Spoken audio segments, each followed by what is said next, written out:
ये देखिए बेटा, मैजिक नंबर का जो फंडा होता है वो इसी नंबर्स पे बेस्ड होता है। कुछ नंबर हैं हमारे जिनको हम मैजिक नंबर बोलते हैं, वो नॉर्मली हैं अपने सेल के इलेक्ट्रॉन कैपेसिटी के इक्वल। तो इन जो मैजिक नंबर का फंडा है, यहाँ पर हम क्या करते हैं ना, यहाँ पर हम देखते हैं सर मैजिक नंबर जो होता है वो नीचे नीचे हम ऐड करेंगे तो हम अगले ग्रुप मेंबर को पाएंगे। जैसे कि हमने फर्स्ट ग्रुप में ऐड किया था किसको ना, जैसे कि हमने फर्स्ट ग्रुप में ऐड किया था हाइड्रोजन के साथ 2 को। वो हाइड्रोजन के साथ अब जब आपने 2 ऐड किया, हाइड्रोजन के साथ जब आपने 2 ऐड किया तो आपको क्या मिला, लिथियम 3 मिला। सिमिलरली आपने दूसरे मैजिक नंबर 8 को जब आपने लिथियम के साथ ऐड किया, लिथियम प्लस 8, वो क्या बन गया, सोडियम बन गया 11। फिर आपने तीसरे मैजिक नंबर 8 को सोडियम के साथ ऐड किया, वो बन गया पोटासियम 19। अब आप पोटासियम के साथ चौथे मैजिक नंबर 18 को ऐड किया, वो बन गया क्या, रुबिडियम 37। सिमिलरली सीजियम 55 और 18 ऐड करने से, सीजियम के साथ और 32 ऐड करने के बाद वो बन गया फ्रांसियम 87, वो बन गया फ्रांसियम 87। तो मैंने तो आपको फर्स्ट 1s या फिर अल्कली मेटल्स के ग्रुप में आपको दिखा दिया। अभी आपके लिए एक छोटा सा टास्क है, मेरे साथ अभी करो। आपके लिए अभी एक छोटा सा टास्क है, आपको अल्कालाइन अर्थ मेटल्स के लिए करना है। आपको अल्कालाइन अर्थ मेटल्स के लिए करना है जो 2s वाले हैं, s2 कॉन्फ़िगरेशन वाले हैं, ns2 कॉन्फ़िगरेशन वाले। तो ns2 कॉन्फ़िगरेशन में पहला एलिमेंट होता है सर मेरे पास हीलियम।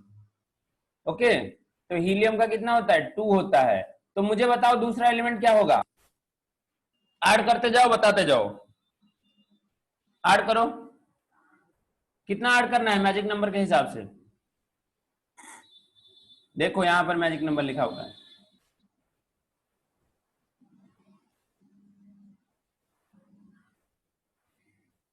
मैजिक नंबर लिखा हुआ है बेटा, कितना ऐड करना है थोड़ा दिमाग में डालो। तो अब आप हीलियम के साथ 2 ऐड करेंगे, जब हीलियम के साथ 2 ऐड करेंगे तो हमें मिल जाएगा बेरिलियम 4। फिर हमें क्या ऐड करना है सर, 8 ऐड करना है। आप अगर बेरिलियम के साथ 8 ऐड करेंगे तो हमें क्या मिल जाएगा, मैग्नीशियम 12। अगर आप मैग्नीशियम के साथ और एक बार 8 ऐड करेंगे, समझ रहे हो ना, नहीं समझ रहे हो, अगर नहीं समझ रहे हो तो बता दो। तो मैग्नीशियम के साथ अगर हम और एक बार 8 ऐड करेंगे तो वो बन जाएगा कैल्शियम 20। सिमिलरली आप कैल्शियम के साथ और एक बार 8 ऐड करेंगे, वो बन जाएगा स्ट्रोंशियम 38। ओके, इसके बाद आप स्ट्रोंशियम के साथ और 18 ऐड करेंगे, वो बन जाएगा बेरियम 56। उसके बाद अगर आप और एक 32 ऐड कर देते हैं, वो बन जाएगा रेडियम, वो होता है Ra88। तो ऐसे मैंने आपको हर ग्रुप में, आप नीचे जो ग्रुप नंबर निकालने के लिए, एलिमेंट का एटॉमिक नंबर निकालने के लिए ये फॉर्मूला जो मैजिक नंबर है उसको आप यूज कर सकते हो, और बहुत ही इजीली आपको ग्रुप और पीरियड में जाना आना इजी होगा। समझ रहे हो, जाना आना इजी होगा। आप इससे पीरियड नंबर निकाल सकते हो, ग्रुप नंबर निकाल सकते हो। अगर मैंने आपको पूछा कि कैल्शियम 20 का पीरियड नंबर क्या है, ग्रुप नंबर क्या है, आपको सिर्फ मैजिक नंबर में डिवाइड करना है। मैजिक नंबर क्या होता है ना, 2 होता है, 8 होता है, 8 होता है, 18 होता है। देखिए कैल्शियम ने इसको भर्ती कर दिया, इसको भर्ती कर दिया, इसको भर्ती कर दिया, और यहाँ पर 2 इलेक्ट्रॉन भरे हैं।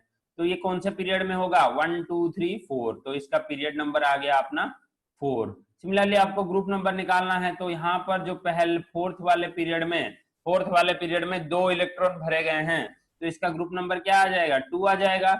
ऑब्वियसली सर ग्रुप नंबर 2 आएगा, हाँ कि नहीं। तो अगर ग्रुप नंबर 2 आया, पीरियड नंबर 4 आया, और ये एलिमेंट कौन सा है, कैल्शियम है, इसका एटॉमिक नंबर क्या है, 20 है। तो आप देखिए मैजिक नंबर से हमें सारे डाटा मिल रहा है। और कैल्शियम का नीचे वाला एलिमेंट कौन है, और 18 ऐड कीजिए, और 18 ऐड कीजिए, कैल्शियम का नीचे वाला एलिमेंट है स्ट्रोंशियम 38। कैल्शियम का ऊपर वाला एलिमेंट कौन है, और 8 माइनस कीजिए, और 8 माइनस कीजिए, बिकॉज मैजिक नंबर बताता है हम ऊपर जाएंगे तो यहाँ पर हमारे पास 8 है, और नीचे जाएंगे तो यहाँ पर हमारे पास 18 है। तो देखिए, और 8 माइनस करने से हमें यहाँ पर मिल जाता है मैग्नीशियम 12। तो समझ रहे हो ना मैजिक नंबर का फंडा।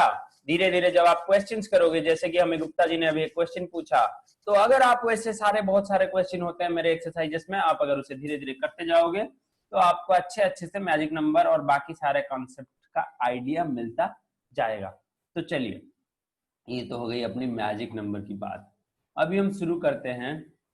होप आप लोगों को मैजिक नंबर में मजा आया होगा। कुछ मैजिक है वहां पर जो आपको इजीली सारे पीरियड्स का पोजीशन, एलिमेंट, ग्रुप नंबर और पीरियड नंबर सब कुछ निकालने में हेल्प करता है। तो अभी देखिए, periodic property in elements. Periodic property आपने जब स्कूल में पढ़ाई की होगी तो आपको बहुत सारे पीरियड्स मिलते होंगे, हाँ कि नहीं? 8 पीरियड, 7 पीरियड, ओके। तो वो जो पीरियड्स हैं वो पीरियड्स एक रेगुलर इंटरवल में होते हैं। आपको पता है सर 40 मिनट्स के बाद ही हमारा पीरियड खत्म होगा, 40 या फिर 45 जैसे आपके स्कूल में था।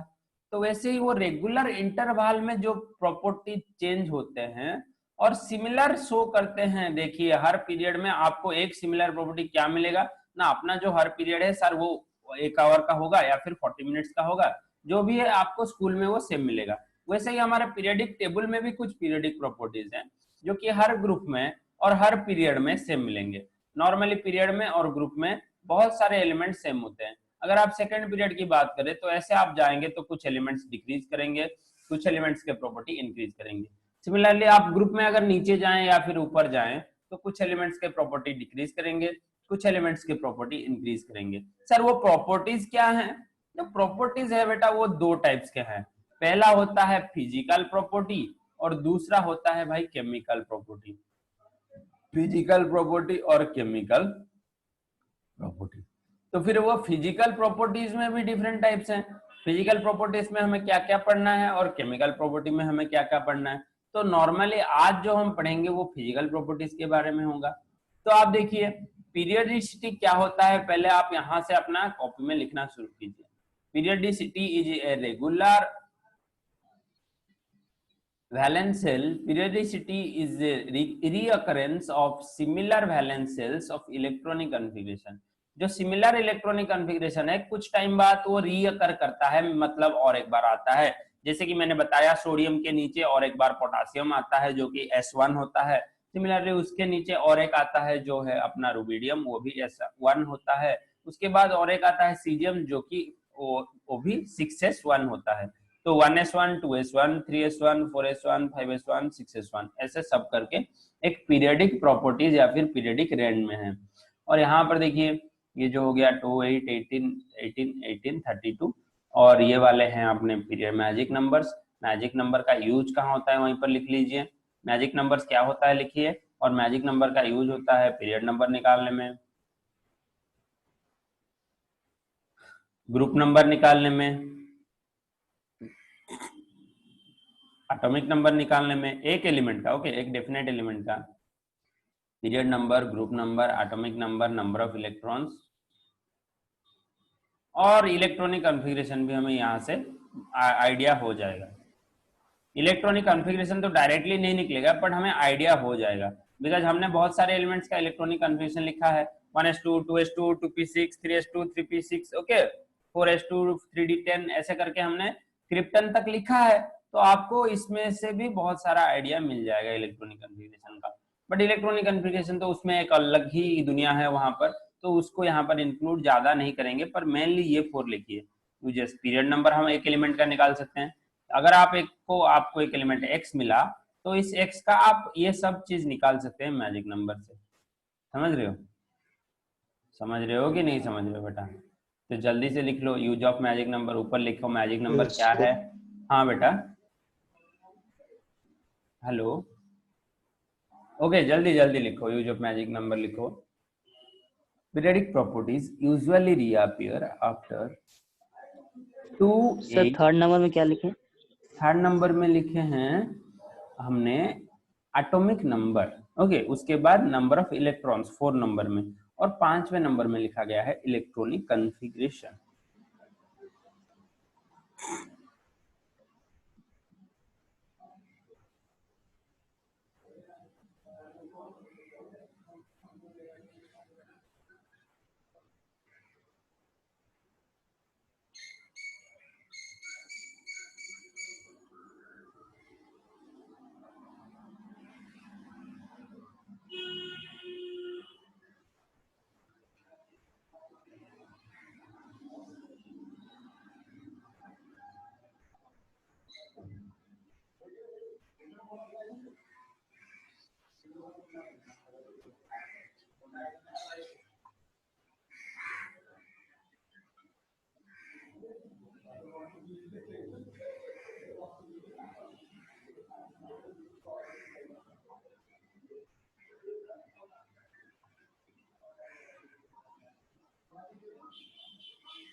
ओके, तो हम धीरे धीरे प्रॉपर्टीज के तरफ चलते हैं।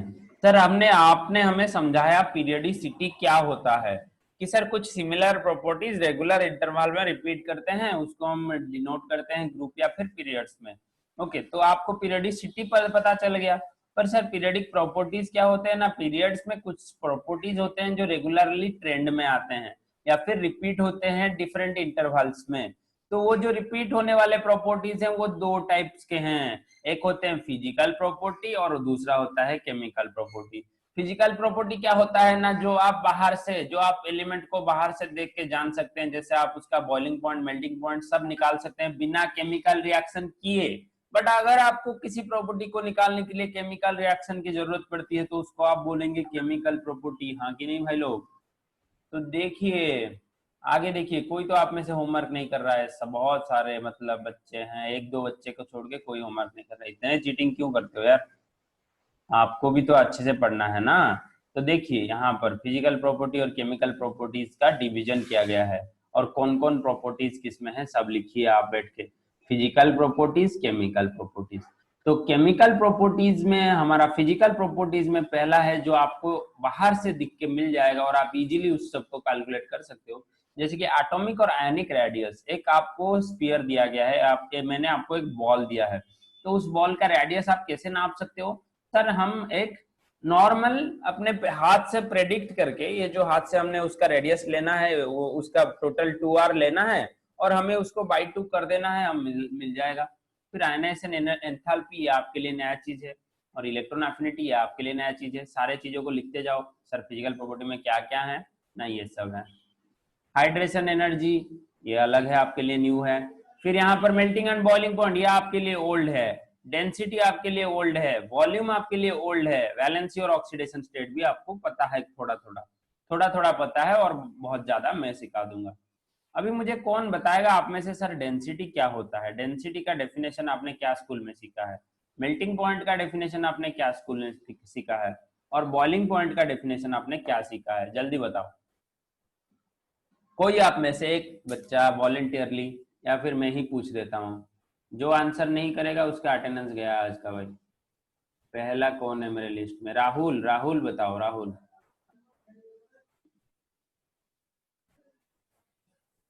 राहुल आप बताओ मेल्टिंग पॉइंट क्या होता है?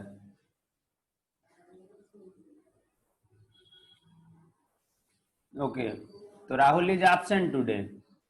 देन सौम्य रंजन आप बताओ बॉइलिंग पॉइंट क्या होता है? मेल्टिंग पॉइंट बताओ, मेल्टिंग पॉइंट।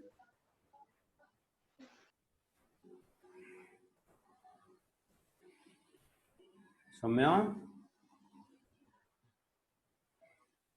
क्या सब एब्सेंट है? ओके, तो हमें पुराने बच्चों को पूछना पड़ेगा। जज्ञान आप बताओ, आप तो का क्लास मतलब शुरू से कर रहे हो, आपको कुछ बताना होगा मेल्टिंग पॉइंट क्या है और बॉइलिंग पॉइंट क्या है। Sir, the maximum temperature at which a metal starting to melt. It's called melting point. Maximum temperature Minimum. नहीं, ऐसे नहीं बोलना। at a particular temperature when a metal is converted to its solid state, converted to liquid state from its solid state। Okay, तो उसी particular temperature को हम क्या बोलेंगे ना, मेल्टिंग पॉइंट। समझ रहे हो? पर्टिकुलर टेम्परेचर में होता है, ऐसे नहीं कि मैक्सिमम मिनिमम। आपको कैसे पता चलेगा वो मैक्सिमम टेम्परेचर है या मिनिमम टेम्परेचर है? समझ रहे हो? फिर बॉइलिंग पॉइंट का डेफिनेशन क्या होता है? द टेम्परेचर एट व्हिच क्या The metal starts to boil.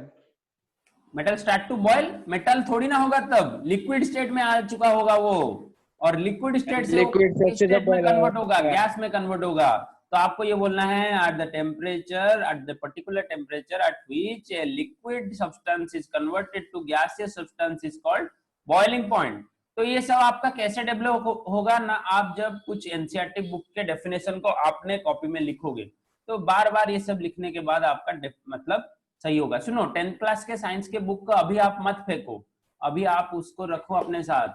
अभी आपको 2-3 महीने तक वो आपको थोड़ा थोड़ा हेल्प करता रहेगा, छोटे छोटे कॉन्सेप्ट आप वहां से ले सकते हो। और आपको पीरियडिक टेबल वहां पर और इजीली समझाया गया था, तो उसको आप अच्छे से वहां से देख सकते हो। फिर डेंसिटी का डेफिनेशन मुझे बताएगा गिरिजा। गिरिजा बताओ डेंसिटी क्या होता है? गिरिजा सोई पड़ चुकी रे, डेंसिटी क्या होता है बताओ। ओके, तो वो भी एब्सेंट है, तो आप लोग ऐसे करते हो क्लास में, क्लास के बीच भाग जाते हो। ओके, निशित निशित आप बताओ डेंसिटी क्या होता है? Sir net. हम्म, क्या होता है बताओ। सर रुकिए थोड़ा, मैं हॉटस्पॉट ट्रैवल करके आता हूँ। हॉटस्पॉट ट्रैवल करके आता हूँ। कौन रेज हैंड किया है? सौम्य आप बताओगे, बताओ। Sir Sir, the degree of compactness of a substance. क्या डिग्री ऑफ Compactness. कॉम्पैक्टनेस? हो, आपका सब्सटेंस कितना पैक्ड है। ओके, वो सॉलिड सब्सटेंस हुआ तो उसका डेंसिटी ज्यादा होगा, लिक्विड सब्सटेंस हुआ तो थोड़ा कम होगा, और गैस का डेंसिटी सबसे कम होता है। तो डेंसिटी का फॉर्मूला बेटा हमारे पास क्या है? डेंसिटी का फॉर्मूला कौन बता सकता है? डेंसिटी को हम डिनोट करते हैं रो के हिसाब से। तो डेंसिटी का फॉर्मूला हमारे पास क्या है? Rho is equal to mass by volume, M by B. हाँ Gupta ji, mass by volume, बहुत बढ़िया। तो आपको ये सभी भी लिखना है भाई कॉपी में, क्वेश्चन तो पूछ रहे थे, आप ये सब लिखिए वन बाई वन, सारे प्रॉपर्टीज को लिखिए। तो हमारे पास 10 फिजिकल प्रॉपर्टीज हैं अवेलेबल, और केमिकल प्रॉपर्टीज हैं 5। Chemical reactivity, reducing and oxidizing property, nature of oxide hydrides, nature of oxy acid, nature of hydrides, और भी बहुत सारे हैं। देखते हैं नीचे आपको यहाँ पर कितना दिया गया है, अगर नहीं होगा तो मैं आपको पढ़ाऊंगा, कोई टेंशन मत लीजिए। यहाँ पर 5 ही दिए गए हैं। ओके, मैं पढ़ा दूंगा आपको अच्छे से बाकी सब। ओके, तो जल्दी ये सब लिखिए, जल्दी ये सब लिख लीजिए। फिर हम आज के क्लास में अपना पहला जो होता है पीरियडिक प्रॉपर्टी, एटॉमिक और आयोनिक रेडियस क्या है उसको समझेंगे। और पहले हम समझेंगे रेडियस क्या होता है भाई, पहले रेडियस समझेंगे। जल्दी लिख के रेज हैंड करो, ये सारे प्रॉपर्टीज आपने देखो। ऐसे आपको एक मैप बनाना है, पीरियडिक प्रॉपर्टीज को सेंटर में रखना है। सर वो 2 टाइप के होते हैं, एक होता है फिजिकल साइड और एक होता है केमिकल साइड। और फिजिकल साइड में आपको ये 10 प्रॉपर्टीज 1 बाई 1 लाइन से नीचे लिखने हैं, और केमिकल साइड में और ये 5 आपको लिखने हैं। ओके, और हम जब धीरे धीरे समझते जाएंगे, आपको एक एक में टिक लगाना है। जब एटॉमिक रेडियस खत्म हो जाएगा आपको टिक लगाना है, आयनाइजेशन खत्म हो जाएगा आपको टिक लगाना है। ऐसे करते करते आपको आगे बढ़ना है। ओके, और यही है अपना पूरा चैप्टर, ये पीरियडिक टेबल में और कुछ नहीं है।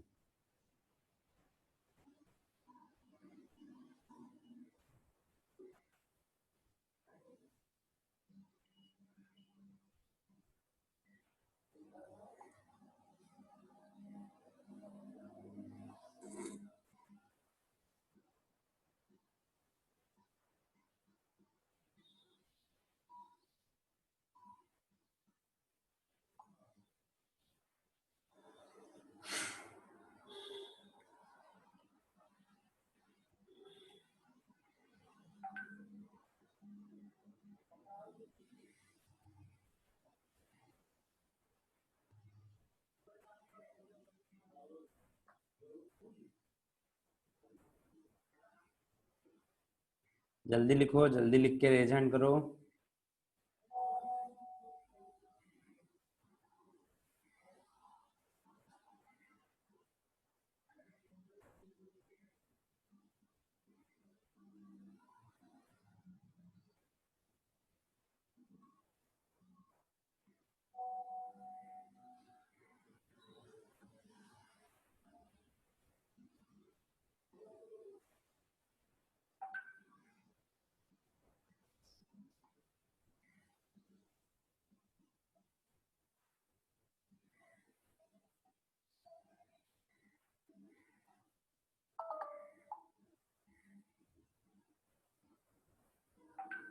कौन रेजेंट किया है, कौन रेजेंट किया है देखते हैं। कोई नहीं लिखा अभी तक, जल्दी लिखो भाई। 15 प्रॉपर्टीज लिखने में 15 सेकंड लगने चाहिए। 1 मिनट लो, जल्दी लिखो। 1 मिनट लो, आराम आराम से बैठ के लिखो। ओके, गिरिजा ने लिख दिया, बाकी सब बच्चे कहाँ गए?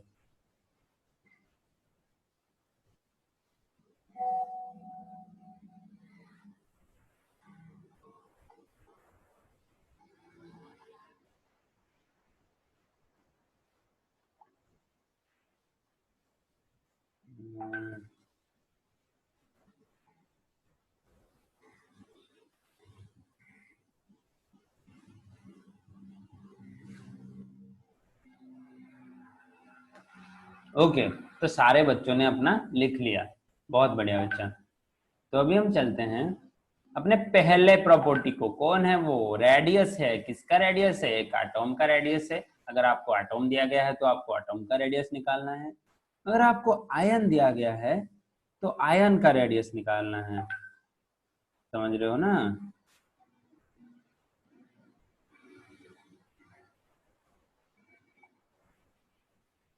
Very nice.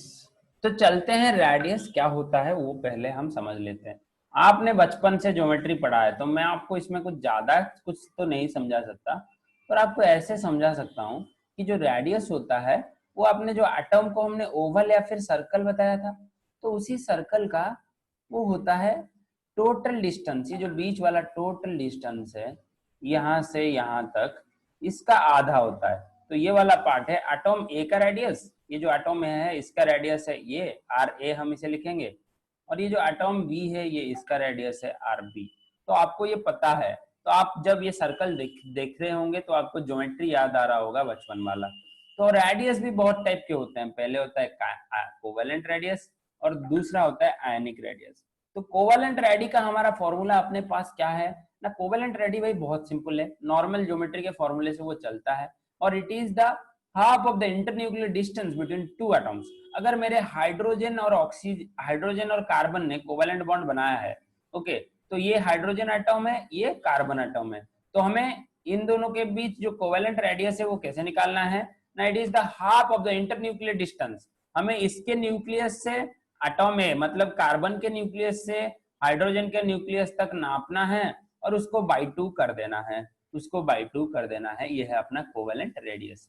तो covalent radius can be calculated for homo diatomic molecules like H2Cl2 Br2। तो होमो डायटोमिक मतलब एक टाइप के एटॉम होंगे पर दो एटॉम होंगे। पर हेटेरोडायटोमिक मॉलिक्यूल्स क्या है ना? दो टाइप के एटॉम होंगे और दो एटॉम होंगे, जैसे कि HCl HBr HI। Okay, HCl HBr HI। और होमोडायटोमिक में H2Cl2 Br2 O2 N2। Okay, very nice बच्चों। तो आपको ये कोवेलेंट रेडियस का फंडा थोड़ा सा दिमाग में आया होगा मुझे लगता है। फिर हमें एटॉमिक रेडियस के बारे में बताना, क्या बताना है आपको ना? सर जो एटॉमिक रेडियस होता है वो टोटल एटम का रेडियस होता है। यहाँ पर आपको देखना है थोड़ा, ये जो वैन डेर वाल्स रेडी क्या होता है देखिए। Van der Waals radii, ionic radius पढ़ने से पहले हमें वैन डेर वाल्स रेडी पढ़ना है, ये आपके लिए नया है। क्या है ना? वैन डेर वाल्स एक साइंटिस्ट थे, उन्होंने बताया सर कभी कभी एटॉम्स के बीच बॉन्ड नहीं होता, पर उन लोगों के बीच एक छोटा सा अट्रैक्शन होता है, और उसको हम बोलेंगे वैन डेर वाल्स अट्रैक्शन। उसको हम बोलेंगे वैन डेर वाल्स अट्रैक्शन। तो इट इज क्या ना? Half of the internuclear distance between two adjacent atoms belonging to neighbouring molecules in a solid state. तो यहाँ पर आपको हाफ करना है किसको ना? Internuclear distance between two attracted molecules. अगर आप और आपके दोस्त यहाँ पर अट्रैक्शन में खड़े हैं, ए और बी ये हैं, तो इन दोनों के बीच जो ये इंटरन्यूक्लियर डिस्टेंस, यहाँ पर देखिए बॉन्ड नहीं बना है, क्लियर ओवरलैपिंग मैंने नहीं किया है, ओवरलैपिंग मैंने नहीं किया है। देखिए सिर्फ अट्रैक्टेड हैं आप लोग, बॉन्ड नहीं बनाए हैं। तो यहाँ पर आप ऐसे कैलकुलेट कर सकते हैं, इसके डिस्टेंस को निकाल के टोटल डिस्टेंस अगर आर हुआ उसको बाई 2 कर देंगे, यहाँ पर अपना निकल जाएगा, यहाँ पर अपना निकल जाएगा डेफिनेटली। तो आपको यहाँ पर छोटे छोटे एग्जाम्पल दिए गए हैं, इस बुक को पढ़िए। ये एक बुक का ही पीडीएफ है, आपको मैंने पहले से ही बताया है, एक अच्छे बुक का पीडीएफ है, आपके लिए बहुत ही बढ़िया है। और आपके पास अगर एनसीईआरटी है उसको भी पढ़िए। देखिए यहाँ पर बहुत सारे molecules van der Waals attraction में अगर अट्रैक्टेड हैं, बहुत सारे molecules chlorine molecules van der Waals attraction में अट्रैक्टेड हैं। तो यहाँ पर देखिए कैसे उनका वैन डेर वाल्स रेडियस होता है 180 और अपना कोवेलेंट रेडियस होता है 99। तो आपको क्या पता चला कि कोवेलेंट बॉन्ड ज्यादा स्ट्रॉन्गर है, इसलिए कोवेलेंट रेडियस बहुत कम होगा, बिकॉज वो बहुत क्लोज होंगे, ज्यादा अट्रैक्टेड होंगे। तो आपको ये याद रखना है कि van der Waals radii is greater than covalent radii. ये आपको बॉक्स बनाना है। वैन डर वाल रेडी, रेडी लिखिए, वैन डर वाल रेडी, रेडी मतलब रेडियस है, वैन डर वाल ready is greater than covalent ready, हमेशा के लिए, हमेशा के लिए। बिकॉज वैन डर वाल फोर्स ये एक बॉन्ड नहीं है, ये एक अट्रैक्शन है सिर्फ, और ये एक बॉन्ड है। ओके, ये एक बॉन्ड है।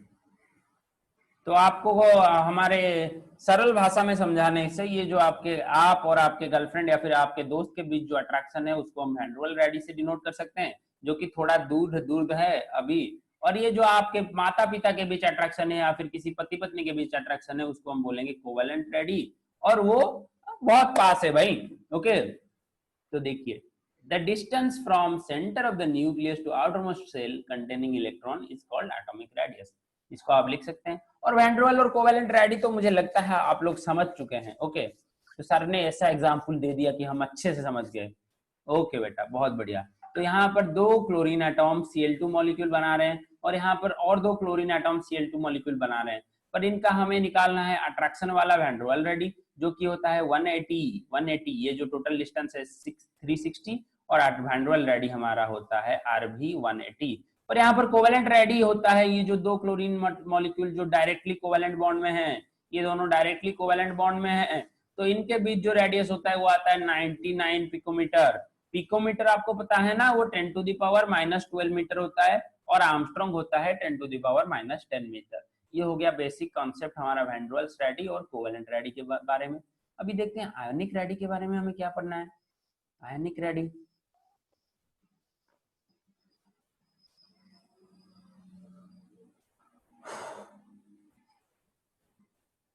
यहाँ पर क्लोरीन का वैन डर वाल रेडी कैसे क्या निकला है यहाँ पर बताया गया है, आप थोड़ा देख लेना। और मेटालिक रेडियस, अभी आप मेटल का रेडियस कैसे निकालेंगे। ओके, मेटालिक रेडियस के बाद आयनिक रेडी है, तो आज हम मेटालिक रेडियस में खत्म करेंगे। आयनिक रेडी बहुत बड़ा टॉपिक है, उसको हम अगले क्लास पढ़ेंगे। तो मेटालिक रेडियस में क्या होता है ना, 1/2 of the internuclear distance between 2 adjacent metals. वही सेम कॉन्सेप्ट, अगर 2 मेटल आसपास हैं उनके इंटरन्यूक्लियर डिस्टेंस को हम आधा कर देंगे। इंटरन्यूक्लियर डिस्टेंस मतलब इसके सेंटर से ये जो मेटल ए है ये मेटल बी के पास है। ओके, तो इन दोनों के सेंटर में से जितनी भी दूरी है, ये जो टोटल डिस्टेंस अगर डी हुआ तो हमारा रेडी क्या होगा ना, d/2 होगा। हमें हमेशा इंटरन्यूक्लियर डिस्टेंस को बाई करना है 2 से। तो इंटरन्यूक्लियर डिस्टेंस कुछ भी हो सकता है, जैसे मैंने बताया वैन डर वाल्स फोर्स में वो अलग होता है, मेटालिक रेडी में वो अलग होता है, और कोवेलेंट बॉन्ड में वो अलग होता है, हाँ कि नहीं। और ये डिपेंड करता है किसके ऊपर ना, अट्रैक्शन और बॉन्डिंग के ऊपर। और बॉन्डिंग तो अभी हमने पढ़ा नहीं, इसके बाद हम बॉन्डिंग पढ़ने वाले हैं, तो पहले हमें ये सब अच्छे से समझ लेना है। तो आपको पता चला कि सर 3 टाइप के रेडी हमने पढ़ा, और चौथा रेडी जो है अपना आयनिक रेडी। और ये वाला पॉइंट जरूर डाल देना दिमाग में, मैग्नीट्यूड ऑफ न्यूक्लियर चार्ज और डिसाइड करता है अपना कितना जोर से अट्रैक्शन होगा। अगर अट्रैक्शन कम हुआ तो रेडियस ज्यादा होगा, अगर अट्रैक्शन ज्यादा हुआ तो वो लोग क्लोज हो जाएंगे अपने आप से, वो लोग अपने आप से बहुत क्लोज हो जाएंगे और उनका रेडियस घट जाएगा। ओके, उनका रेडियस घट जाएगा। तो ये वाला यहीं पर लिखा गया है, ये वाला यहीं पर लिखा गया है। और यहीं पर अपना क्लास खत्म करते हैं। आज आपको 3 रेडियस मैंने पढ़ाया और बहुत सारे बेसिक चीजें पढ़ाए, मैजिक नंबर यूज करना सिखाया, और आपको फिजिकल और केमिकल प्रॉपर्टी के बीच एक क्लियर बाउंड्री बनाना सिखाया। आपको फिजिकल प्रॉपर्टीज को पहचानना आ गया, केमिकल प्रॉपर्टीज को पहचानना आ गया। अब अगले क्लास में हम आयोनिक रेडी और एटॉमिक रेडी के ऊपर ज्यादा रिसर्च करेंगे, मतलब इतना अच्छा रिसर्च करेंगे कि आपको इन सब में बहुत ही डिटेल क्वेश्चंस के आंसर आ जाएंगे, जो कि आपके जेई मेंस और एडवांस में आते हैं, और नीट के टॉप लेवल क्वेश्चन इसमें से आते हैं। और इसी कंसेप्ट में हर साल सारे एग्जाम्स में से 1-2 क्वेश्चन तो रहते ही रहते हैं। तो आपको अगर ये कंसेप्ट अच्छे से आ गया तो आप हर एग्जाम में कम से कम 1 क्वेश्चन तो सही करके आ पाओगे। ओके बेटा, तो ऑल द बेस्ट, अच्छे से अपने होमवर्क वगैरह करते रहिए, और मिलते हैं हम लोग अगले क्लास में। थैंक यू बच्चों, कोई डाउट्स हो तो टेक्स्ट कर दीजिए। अभी मैं नेक्स्ट क्लास के लिए निकलता हूँ। Thank you.